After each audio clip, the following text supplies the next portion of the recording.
Batyr Akhmedov versus Kenneth Sims Jr. This is on the undercard of Romero Barrasso. Let's get into it. Let's start with Batyr Akhmedov. 9 wins, 2 losses, 8 wins by way of knockout. He's coming off a loss where he lost a split decision fight to Alberto Puello, but a good battle between these two, a nice back and forth. Akhmedov, man, he's a good, solid fighter. A lot of people would say he's aggressive, and yeah, you know, I wouldn't argue with that, but I would say he tries more to use his physicality on you and impose his frame, right? I wouldn't say he tries to bully you, more of imposing his will. He likes to fight in close, but also keep a little bit of distance at the same time. Now, when he fought Mario Barrios, right, for the first 4 rounds, Barrios was in complete control. Akhmedov tried to make it one of those war type of fights, but Barrios was using it against him. He was catching him, countering him coming in, and was really boxing very well and keeping a little bit of distance in between the two, slipping in and slipping out and moving, giving different angles and different looks, right, using the jab to keep things honest. Akhmedov just kept coming forward, kept throwing, kept slugging it out, and he didn't change up the game plan. He was trying to be more physical than the bigger man. That doesn't always work out in one's favor. I know a lot of people don't rate Mario Barrios, but man, I think he's a good, solid fighter, right? Barrios only lost to Keith Thurman and Gervonta Davis. I like Barrios. Going back to when they fought, you know, Barrios scored a knockdown against Akhmedov, right? And he just clipped him because Akhmedov just overcommitted in his aggression. But as the fight went on, Barrios did look like he was slowing down a little bit, and Akhmedov just kept coming, man, landed some good shots, started going to the body, and came back to win some of those rounds in the second half of the fight. Not really because he made the greatest adjustments, right? But he was just persistent with his attack and his approach. Persistence gets you far in life, right? And Akhmedov is one of those people who he can will himself to finish the fight, right? He can will himself to throw more. He's not a guy that you can just discourage, right? He's always going to come forward as long as he is standing. If you want to beat Akhmedov and make sure he doesn't come after you, then you got to knock him out. Something that no one has been able to do. He's not going to go away. You have to knock him out. You have to stop him. Otherwise, he's going to keep coming forward. But that was also a fight where you could also see how tough Akhmedov was, but also how well conditioned he was. Because as the fight goes on, he throws a lot more punches. He may not start the best the first 2-3 rounds, but man, in the middle rounds, in the second half of the fight, he just gets warm and he really starts to try to impose his will and definitely let his hands go. Now, in his most recent fight against Alberto Puello, that was a close fight and a fight that could have went either way, depending on what you were looking for and what you liked more. People thought that fight was a robbery, but I didn't see it that way. I actually leaned Puello to win as well. I thought Puello fought very well, constantly moving, using the jab, and mixing up his attacks in different ways. He wasn't being one-dimensional, right? He was giving different looks and doing different things in order to find the right openings. And he was having a lot of success early with the looping shots. However, I did expect Akhmedov to throw a little more early in the rounds, but it took him a few rounds to get going. But a lot of those rounds were back and forth. It was kind of close. Puello would win one, Akhmedov would win the other. And then some rounds, you know, you just had to go off what you saw and liked more. But a very close fight. I thought Puello landed the more eye-catching shots and put together better combinations. But Akhmedov was just the better worker throughout the fight. I thought he was more consistent throughout the fight and slowly but surely kept punching his way through the fight, right? He was trying to get Puello to engage more, to force him to throw shots where maybe he could land the bigger shots. He was trying to force a more physical fight against Puello. But I thought Puello did a good job of staying disciplined and not engaging too much in a fight where he wouldn't win. But again, as I said, Akhmedov kept coming and kept throwing. And even though Akhmedov has 8 knockouts, man, he's not that one-shot knockout type of guy, right? It's how he stops you. He breaks you down from round to round, and that's how he gets the job done. You have to stay disciplined when you fight against Akhmedov because he's a physical guy. So that's where he wants the fight to be, from in close. You have to be slick, but you have to be smart.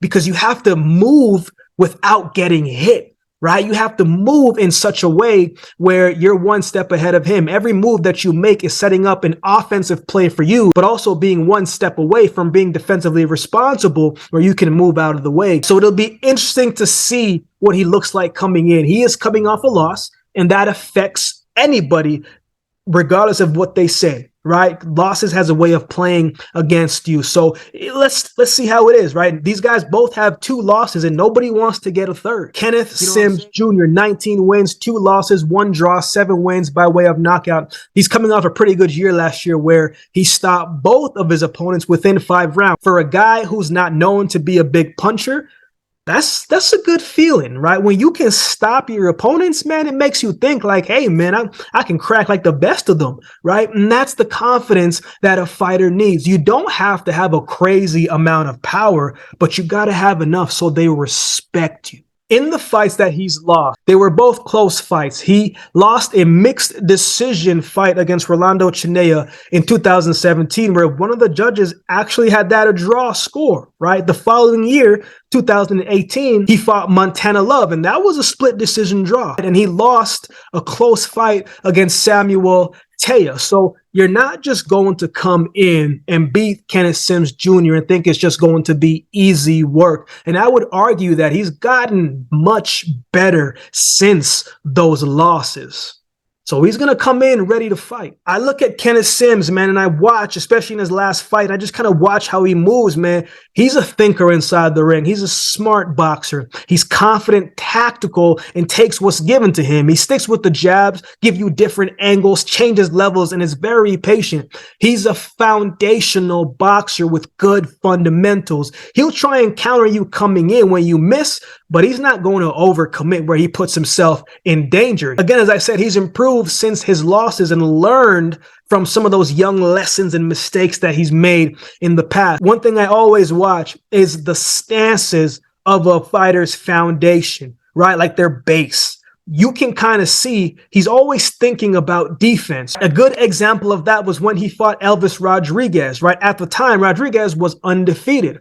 Right? In that fight, he didn't get too reckless. He didn't overcommit. When it was time to be on the offense, that's what he did. But when it was time to take a step back, that's what he did. Right? He was very smart, very tactical. It was a slow fight between him and Rodriguez, but he was okay with that. He didn't get too impatient. Even when he got hit, he made sure he countered with something. Now, in his most recent fight against Rock Mithril, a guy who in 17 fights had 13 knockouts, had good power, and 1 loss coming in. But the one thing I noticed with Rock was that whenever the competition had a decent record or a winning record, he wouldn't do so well against those guys, or he would win by close decision, right? The knockouts were far in between when he was fighting better opposition, but when the opposition had a lot more losses, he would just stop those guys. Kenneth Smith Jr., man, he was the more complete fighter, the better fighter, and he got the stoppage victory. Even if that fight was going to go the distance, I mean, Sims was comfortably ahead on the cards. He looked very good. He looked sharp. And he looked powerful.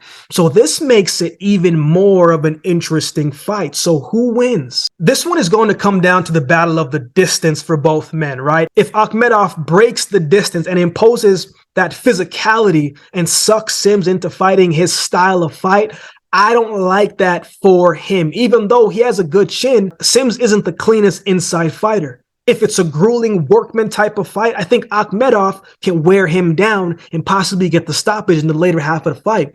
But if Sims comes in and his conditioning's right and he's moving and not forgetting to use his jab and keep that as the sound foundation, and if he can stay patient and disciplined, man, he will be able to frustrate Akhmedov and be able to counter him coming in and capitalizing off his mistake. I think he's also the better defensive fighter as well. My issue with Sims is this. If he is down on the cards, will he be able to take the necessary risk? Right? Like, will he go for it to try to get the momentum back? Again, he's not always a guy that's going to take a lot of risk in his fight. He's going to play it safe, but can he take the necessary risk if need be? Can he turn on the aggression if he needs to? Because there's probably going to be fights where he is going to need to turn on that aggression and stand his ground.